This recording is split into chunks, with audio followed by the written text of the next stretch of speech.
different dimensions, he still picks Java Yeah. here.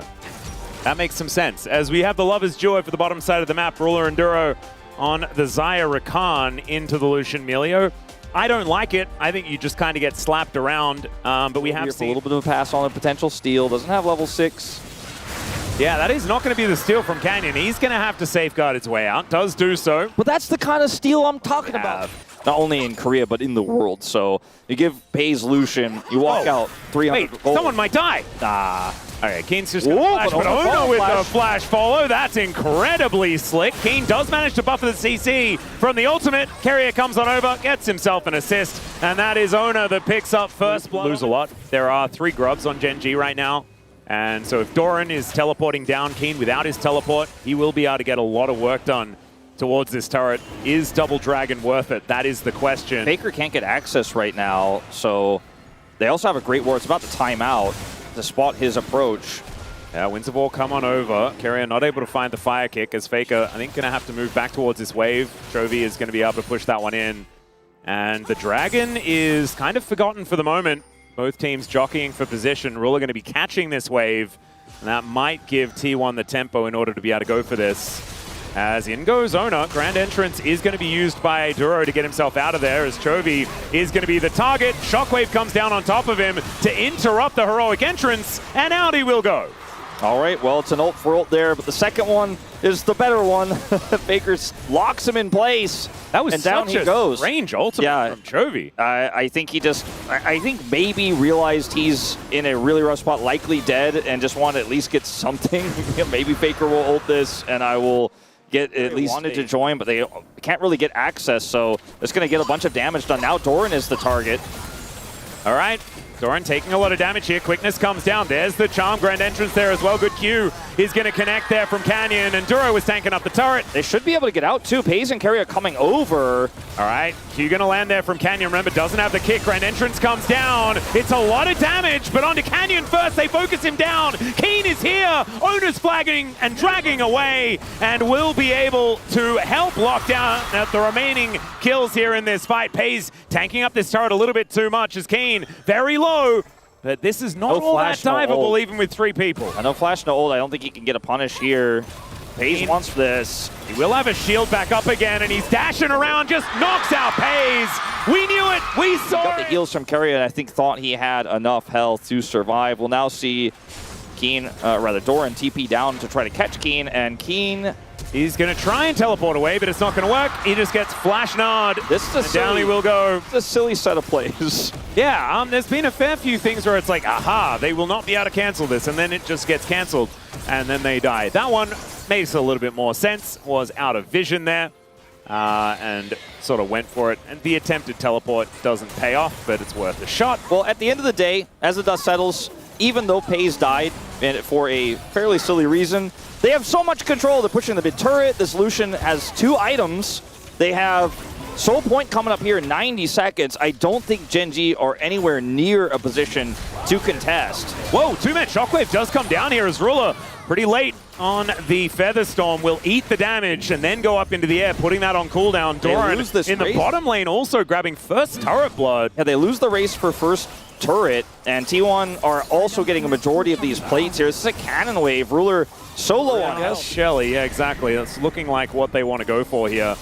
As the Dragon has now spawned the orb, they do have to be careful about it, as Faker is making sure that it's always in a dangerous position. Will Canyon connect the Q? He does. Not able to steal away the Drake, though. There is a public execution. They get on top of Ona, and there's a heroic entrance onto 3 for Chovy, who gets into this backline. Doran able to peel for Pays quite nicely, and down will go the Galio. It is a trade, but Ona for Chovy, I think you'll take it as T1, especially as they get Soul Point at the same time. And now they might even be able to claim more. King gonna have to try and dash away from this, but I don't know whether it's quite going to be enough. Tries to utilize these Raptors, but the relentless pursuing of this. Yeah, so on some Cull parity, might have been able to hit that quest a little bit earlier, perhaps, for Ruler, but still, we'll see whether that silver lining is going to work out here, because 1.2 thousand gold is not exactly the end of the world. Hextech Soul is, especially when it's on a Lucian. He'll be able to just, yeah, electrocute people, and it's just going to not be a whole lot of fun. So T1 in 3 minutes time, approximately, If you get slowed, it really hurts your ability to continue to fight. And so Hextech Soul will be so not strong necessarily for T1's comp, but all it takes is one big fight and maybe a catch on the Faker. Let's see. Faker often is caught in sides like this, but often they do get the cross-map plate. Nice two-man Shockwave is going to come in. And there is the Winds of War, so down will go the Orianna. I don't really see too much of an answer in Lone Wolf. Owner is... He's a loner. He's Owen Wilsoning behind enemy lines. That movie is getting older and older every time I make that reference. And now I imagine there's people who are younger than that movie that are watching here. As, okay, teleport comes in from Doran. The grand entrance will knock him up. Chain CC is decent, but the Shockwave is fantastic as well. Public Execution does nothing to get Keen out of that one. And Ruler's just going to have to run away. The kick to get Pays out of the fight as there's the flash from Canyon to try and keep him alive. 30 seconds until Hextech Soul and Gen.G are melting at the hands of T1.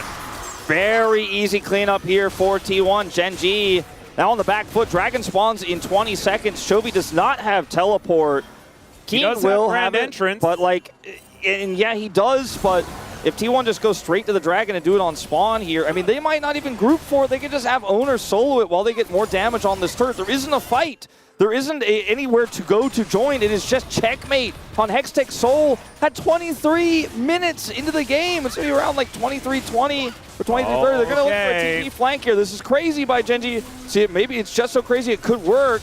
Well, let's see. No Dragon Rage kick. Pay's going to get over here as now Keen just trying to dance on in. It's going to be the Hextech Soul going over to T1. Push that wave in and now slink back into the Fog of War, threatening this purple worm. And Gen.G might actually have to leave their base in order to go and contest it. Gen.G they can get away with it. It can put them back in the game. Yeah, Faker is able to throw that orb over the wall. They do get the idea as to what's going on here. 5 seconds on that Shockwave. Yeah, teleport coming in from Chovy, gets into heroic entrance range. There is that Hextech Soul doing a bunch of work, but the culling is not going to find the mark, and the Flag and Drag also goes wide. Fire kick, not hitting too much either. So T1, they will stop the Baron, but they will not punish Gen.G too much for it. As Gen.G are now finding themselves on a pretty awkward part of the map. Now Ruler's getting chased down by Faker. Shockwave gets the Feather Storm. Big win.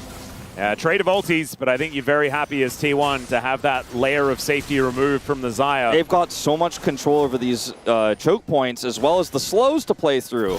Oh, there's a Gnar onto Keen as well. He's just cataclysmed. Dunked down by Ona, and they should now be able to move over towards this Baron once again. Keen up in 43 seconds. This Baron is going to be long gone. Yeah, that's just a brilliant play from T1. Faker walks up to 3 people and gets Ruler's ultimate.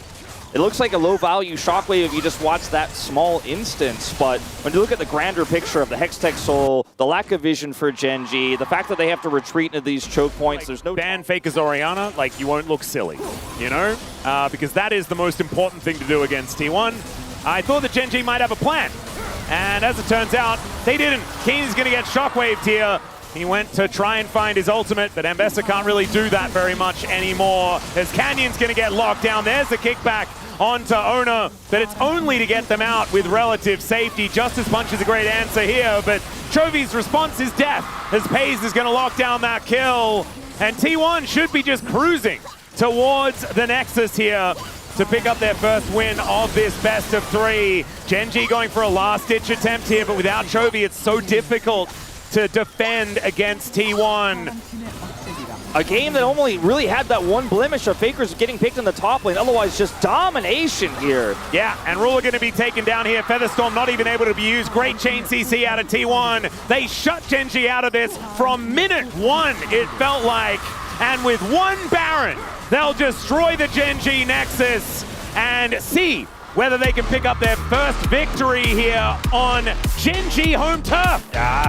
T1, one of their biggest issues, especially in the loss against KC, right, which is the one everybody always brings up, is their haphazard control over objectives, their ability to think that they have control over a fight or that they can take any fight without positional control. There was not one Dragon fight in this game where Gen.G had any ins. It was attempted steals from Canyon only, and that weird awkward play where Chovy was there by himself and got caught and punished.